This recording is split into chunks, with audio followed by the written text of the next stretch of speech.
generation of smoldering peace, half the world was plunged into war.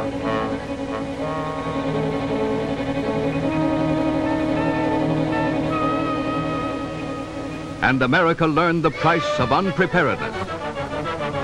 From the carefree way of life, liberty, and the pursuit of happiness, America turned to national defense. On land, on sea, and in the air, Uncle Sam made ready to defend the frontiers of democracy if need be against any and all transgressors. Modern design was the keynote, speed and power to outmatch lightning war, horsepower and firepower to outmatch the blitzkrieg of the dictators.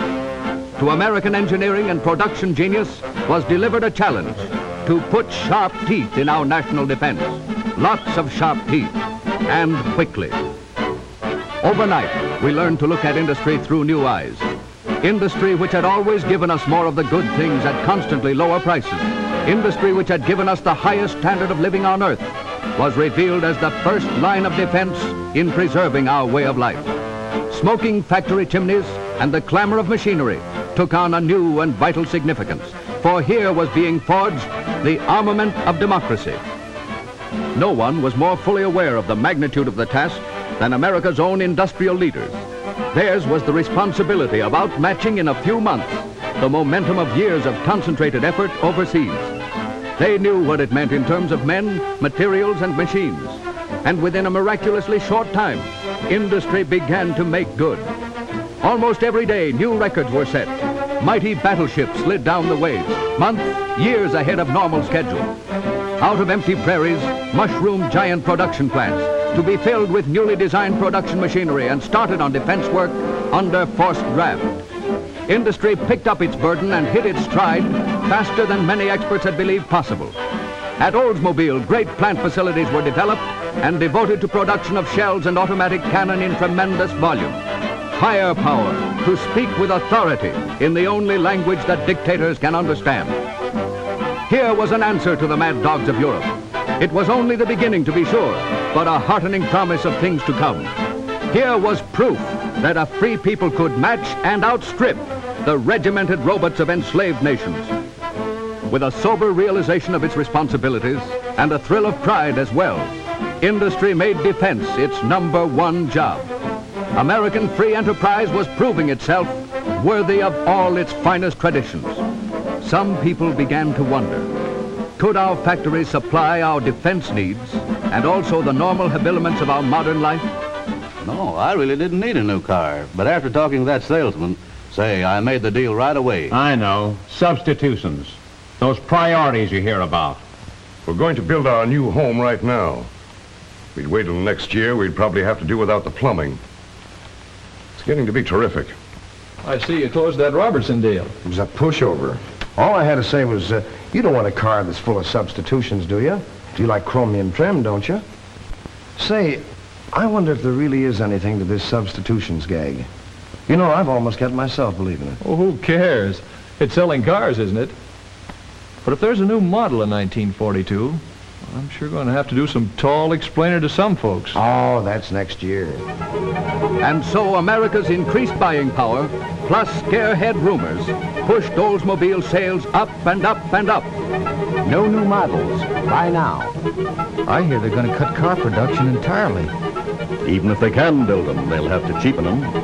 If you're going to buy in the next 2 years, buy now. The buying stampede pushed Oldsmobile sales to the all-time high of 270,000 cars, with thousands of unfilled orders. And then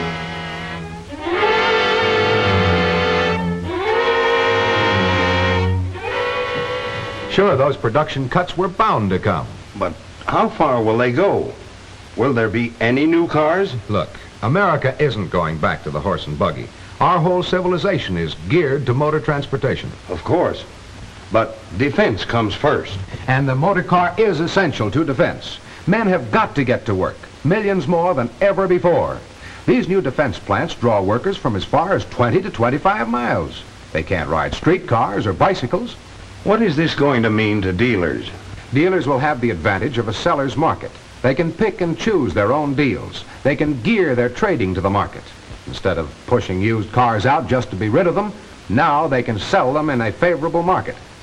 As a matter of fact, I suppose a good used car would be better than a new car. What with all these substitutions we've been hearing about? What are substitutions? Look here. Do you know what materials ought to go into an automobile for best performance and longest life? Of course, I don't know. Neither do I, neither does the motorist or the automobile salesman. Nobody really knows but an automotive engineer, and even they learn something new every day. Naturally. That's progress. Well, progress means change. Doesn't it stand to reason that with all the billions of dollars being spent in experiment and research, in new materials and methods, that there's bound to be a speed up in progress? Well, I hadn't thought of that. Yet, of course, you're right. Why, so-called substitutions could actually be great improvements. This year, dealers may get the surprise of their lives.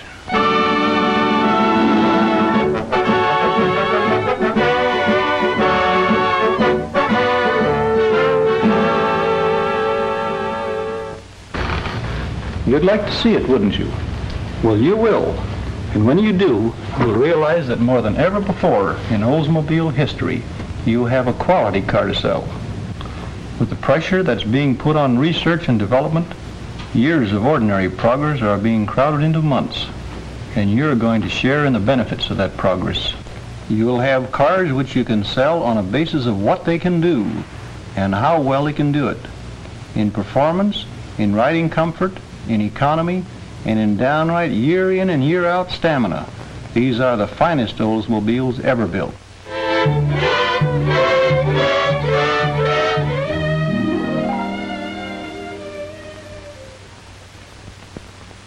Yeah, I thought you'd be coming around. Now, I'm no salesman, but believe me, I know you're going to have quality to sell. It's my business to know. I think maybe I could show you, too. Now, you haven't time to watch us put a couple of 100,000 miles on a car, but let's hit some high spots.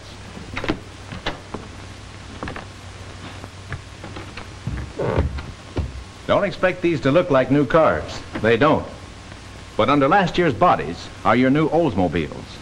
Suppose, for instance, we're checking into stamina, knee action, springs, steering, shock absorbers, and all the rest. Of course, the car gets the regular routine on speed bowl, hill roads, concrete and gravel, and Belgian blocks. 20, 30, 50, maybe 100,000 miles.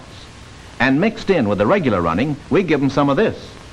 We call this the hell road, because that's just what it gives a car. Believe me, this kind of concentrated torture soon shows up any flaw or weakness in materials or design. In slow motion photography, you get a better idea of the wrenching and twisting given the running gear of the car. No amount of normal driving could ever give the same result.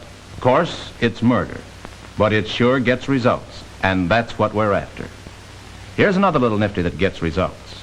With the bumper planted against the wall, the driver starts the motor, shifts into low, then snaps the clutch. Then he repeats that performance over and over again.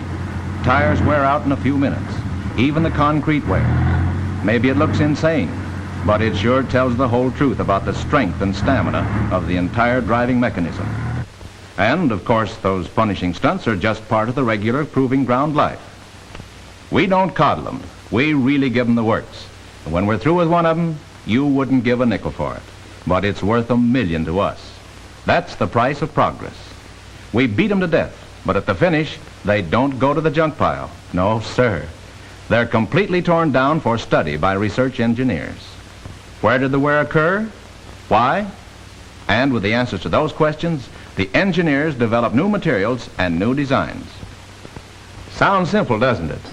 Or does it? Well, let me give you an example of the far-reaching scope and co-related improvement involved in what may appear to be a simple change in design. Let's consider our piston program, and let's consider it completely and intelligently. As you probably know, Uncle Sam needs all the aluminum he can get and more for fighting airplanes. Well, Oldsmobile engineers didn't sit down and wring their hands. They weren't taken by surprise. Here's the piston for our 6-cylinder engine. It's made of a gray iron alloy. But do you care? More important to you, it's closer fitting, tougher, harder, more resistant to scuffing, and longer wearing than our previous pistons ever were. And you know yourselves how well the old pistons performed. Our engineers might have stopped after developing this new piston for the 6, but they didn't. That's not the Oldsmobile way. They also developed new and better main and connecting rod bearings, new stiffer connecting rods. They beefed up the crankshaft, developed new piston pin bushings of corrosion-proof cleveite metal. For the 8-cylinder engine, they developed pistons of armor steel, the same material used in the pistons of the most modern diesel engines. You'll find them in the latest streamliners that rocket from coast to coast without changing engines. And you'll find them in the diesel engines of submarines, where stamina and dependability are a life or death consideration. Incidentally, you'll find this same armor steel used in the building of Uncle Sam's newest machine guns. It's the only material that can stand up under all firing conditions. So, as you can readily see, real engineering progress isn't confined to one or two little details. It must move in all directions at once. At least that's the Oldsmobile way. Our engineers don't think in terms of parts or pieces or gadgets. They design for results, economy, stamina, performance. And out of all the ideas and research, all the proving and improving has grown a great tradition. You can always count on Oldsmobile.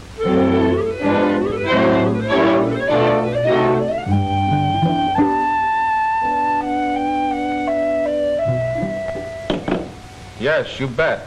The 1942 Oldsmobiles are greatly improved. 3 brand new lines. By every standard, the finest cars in Oldsmobile's history. Naturally, we have thrown the full force of our entire organization into our #1 job, defense production, including these shells and this automatic cannon, which will give our fighting planes the greatest firepower in the world. But Oldsmobile is big enough in manpower and plant capacity for both jobs. We're fully prepared to do our part to keep America safe and to keep America on the move. Our new model program is complete. Our tools are ready. Now we're set to go. You can always count on Oldsmobile.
Boy, what a day, what a thrill.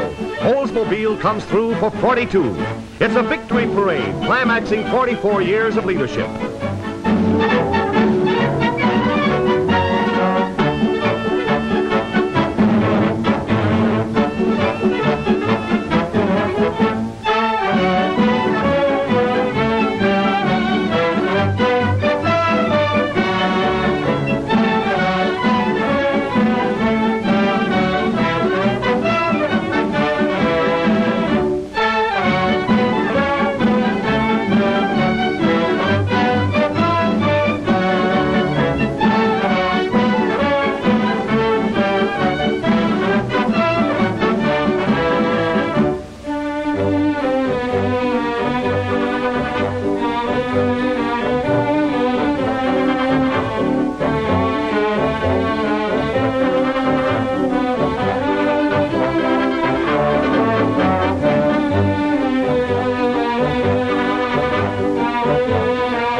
America's oldest and most highly respected builder of motor cars is adding new glory to its name today, maintaining that well-known tradition. You can always count on Oldsmobile.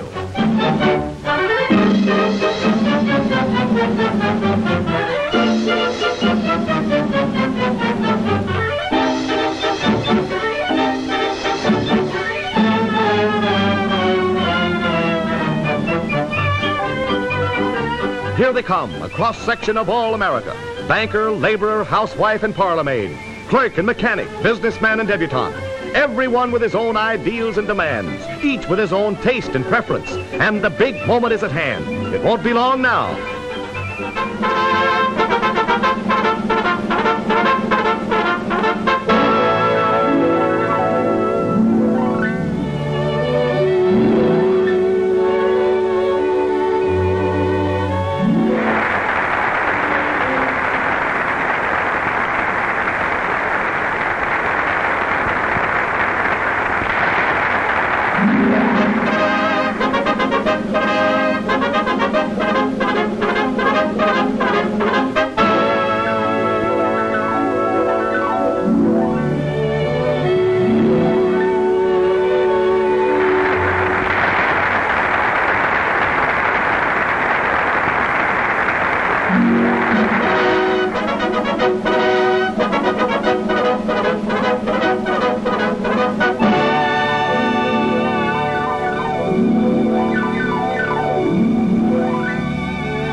The crowd's gone wild. It's love at first sight as America meets the new Oldsmobiles. Broad-shouldered, military, commanding respect.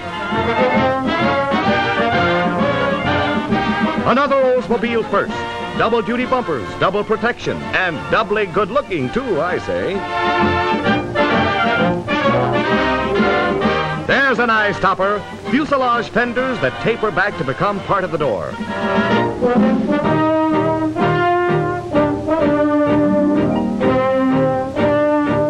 See how proudly that ornament rides the hood? And no wonder. Here's style worthy of a $5,000 car with a price tag in the low-priced field. America's oldest maker of motors turns out a new masterpiece for quality-conscious Americans.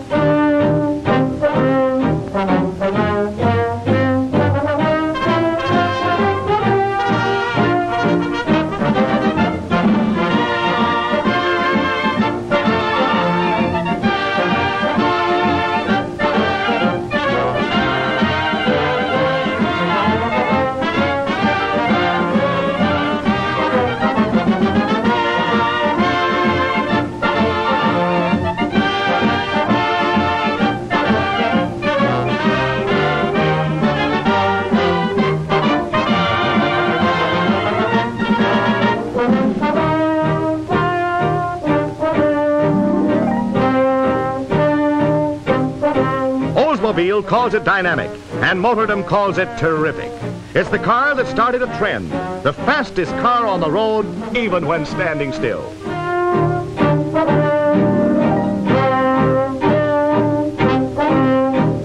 Inside or out, the first look is admiration, and the last is envy.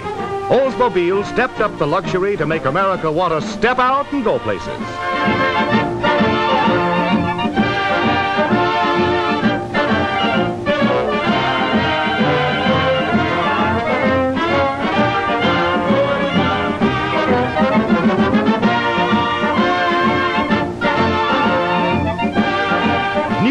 Stem to stern, new 127-inch wheelbase, new, finer, roomier body by Fisher, new in its conception of what a motor car can do and how well it can do it. 1 mile will tell you it's the finest car Oldsmobile ever built. And after 100,000 miles, you'll know it's true to the finest Olds traditions of stamina and dependability. Look at the quality. Try to guess the price. Then look at the price tag. And buy defense bonds with a difference.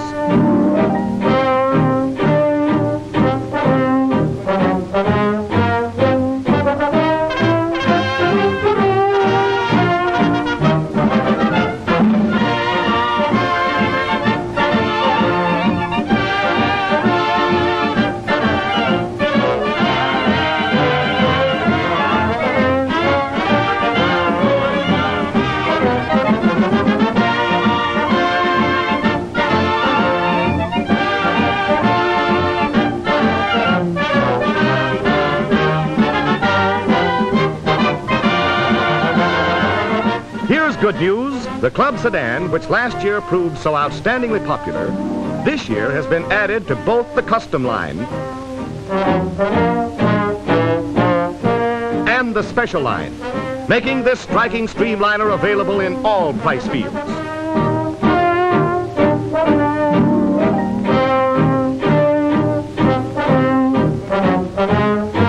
To Motoring America, an invitation from America's oldest and foremost motor maker. Step out and lead the parade.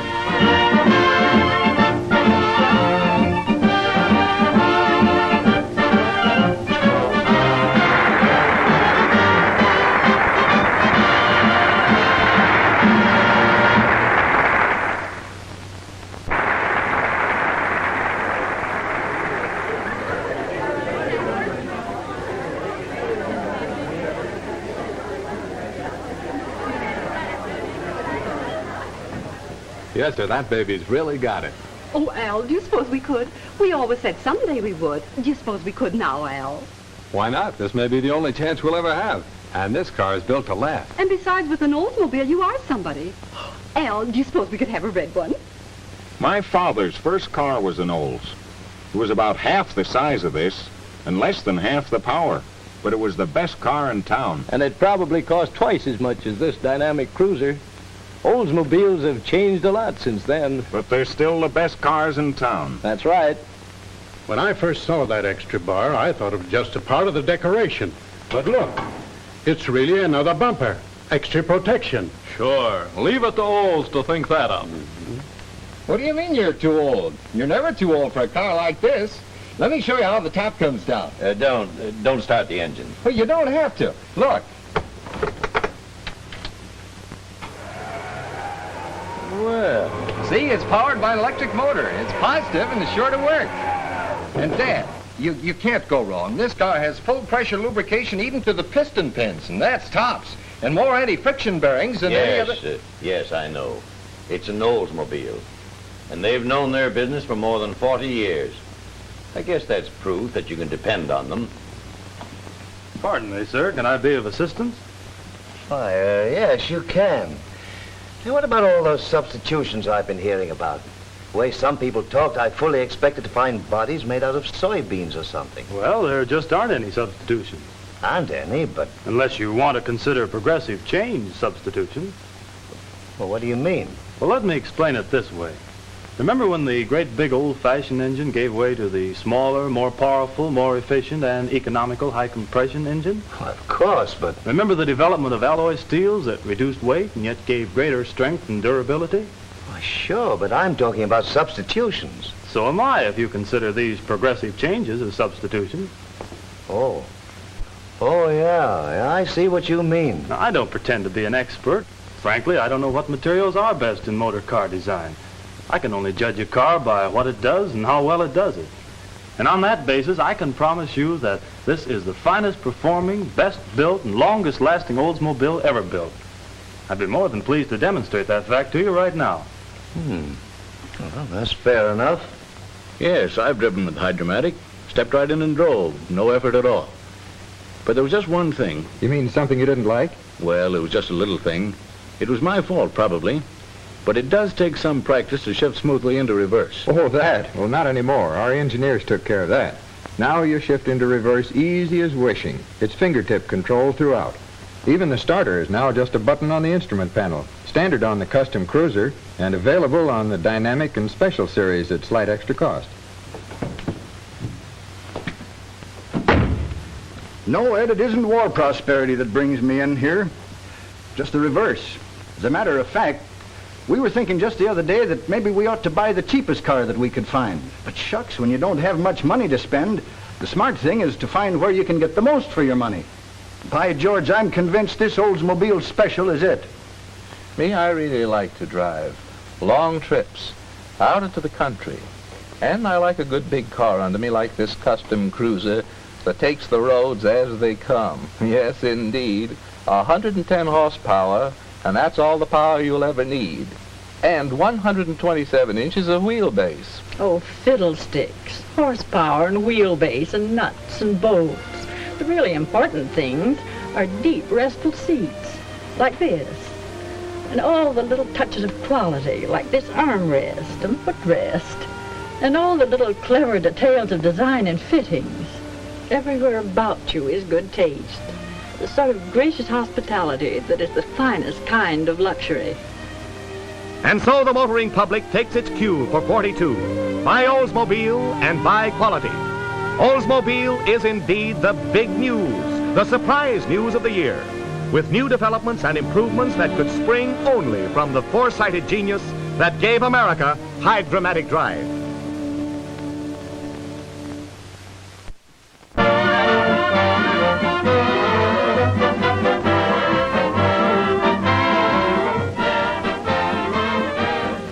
Remember way back when driving a car was a man's job? First you cranked and cranked, then when the engine burst into roaring life, you raced around, climbed aboard, fiddled with choke and gas and spark, and then finally got underway. Yes, sir, it was a job for strong men. We've come a long way since those brave days of old, thanks to automotive engineering progress. We now crank the engine with a touch of a button. The choke is automatically controlled, and so is the ignition.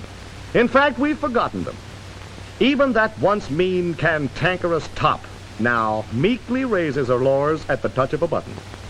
Now motoring is reduced to its simplest terms. Driving is just one sweet song. Or is it? Look closely. No, it isn't an acrobatic dance. It's just an ordinary motorist performing the complicated routine of starting to drive. With one hand, she steers. The other operates the gear shifter.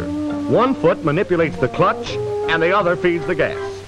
Finally, after 19 distinct and delicately synchronized manual operations, she's ready to start going someplace. Uh-oh, but not for long. At the first stop sign or traffic light, she must go through the whole routine all over again. Well, is that my fault? Mind your own business. I beg your pardon. I'm terribly sorry. If you're so sorry, why don't you do something about this clutch and gear shifting? I hate them both. All right.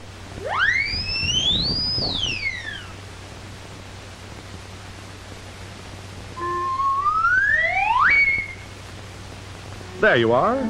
Just forget the clutch and gear shift. But how can I drive the car? Just set the selector in drive. That's right.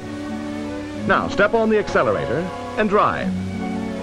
That's hydromatic driving. No clutching, no shifting. Both hands are free for the steering. Nothing new to learn except a new ease and freedom. Thus, America heard of the modern way to drive a car.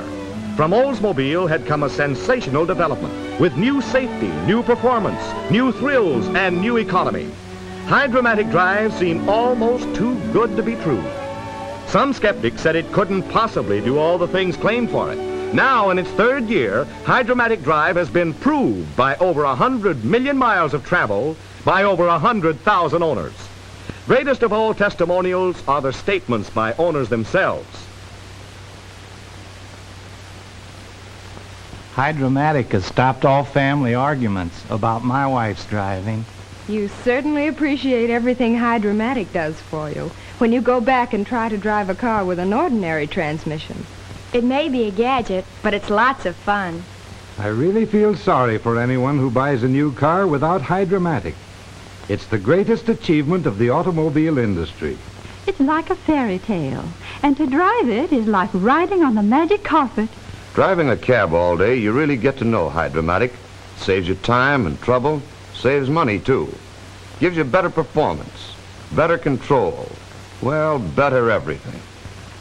Thus speak thousands of Hydromatic owners. Not bribe testimonials, but the honest tribute paid by motorists who paid their money. Probably none of us ever realized how much work actually was required to drive the ordinary car.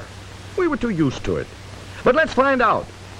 To the conventional gear shift lever, we attach a counting recorder, with another attached to the clutch pedal. Now let's take a drive around town. Just an ordinary, everyday sort of drive. Let's find out exactly how much gear shift pushing and clutch pedal dancing it really takes.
Well, what's the score? We've driven exactly 2 1/2 miles. The counter on the shifting lever records 39 shifting motions, while the clutch requires a total of 53 operations. And this is only the beginning. Driving research has proved that the average driver in a metropolitan area driving 10 miles under average traffic conditions shifts gears as many as 156 times and has the clutch under foot pressure 18 minutes of the time. Hydromatic driving the same distance over the same route requires a total of exactly 1 flick of the finger for all the shifting. And as for clutch effort, well, if the car had a clutch, it wouldn't be hydromatic. And that's only one of Hydromatic's contributions to better motoring. It makes every driver a better driver under all conditions. For example, here's a situation every motorist dreads: a stop sign at the top of a steep hill. Here, the driver of the old-fashioned car really has his hands full. All he needs is a couple more hands and feet, and he'd be all right. Now, for the old college try. A quick jab at the accelerator. Whoops! Kill the engine. Look out!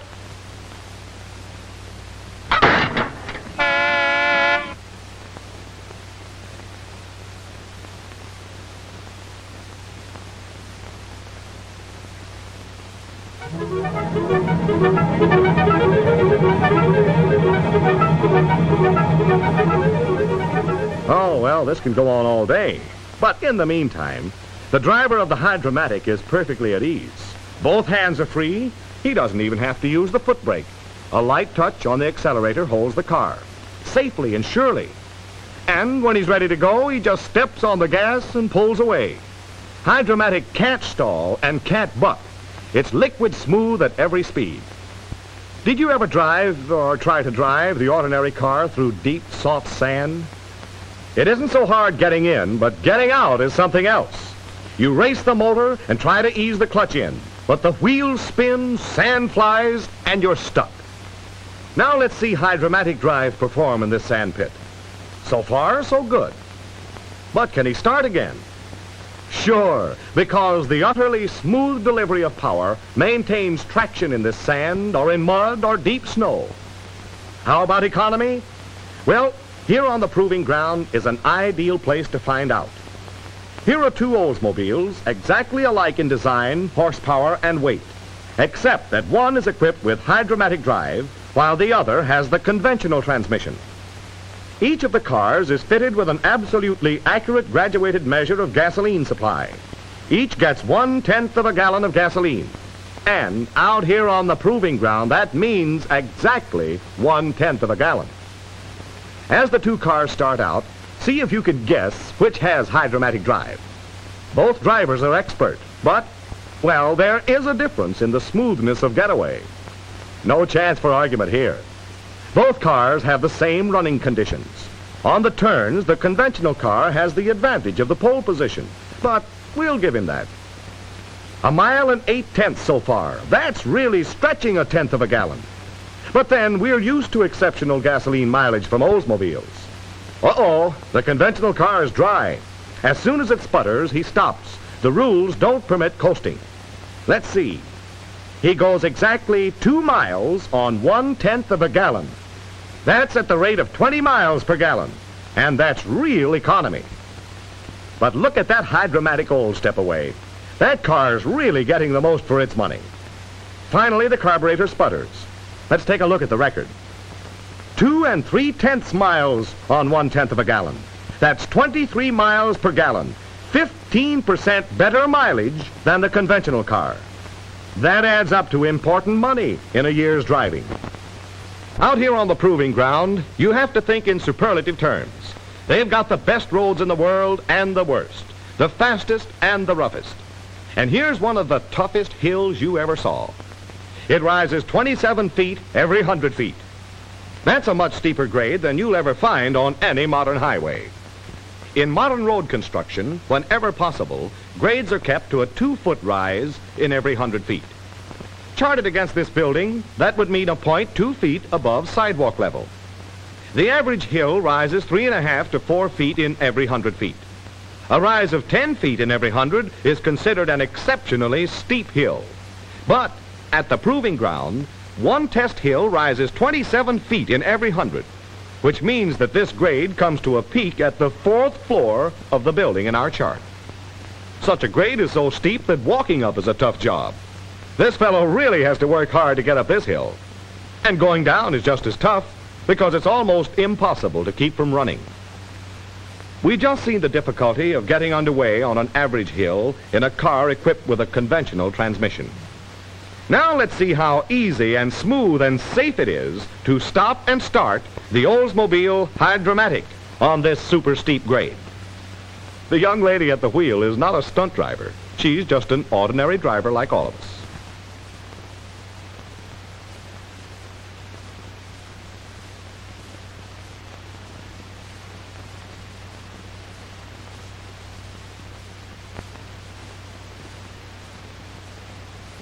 Partway up the hill, she brings the car to a stop and holds it there, not by using the brake, but merely by a slight pressure on the foot accelerator. And if you don't think that's a real feat, just look at that steep downgrade. And here's the steep upgrade the car still has to climb. She keeps both hands on the wheel because there are no gears to shift. When she's ready to start, all she does is to press the accelerator a little further, and the car moves up the hill smoothly and safely with no risk of stalling the engine.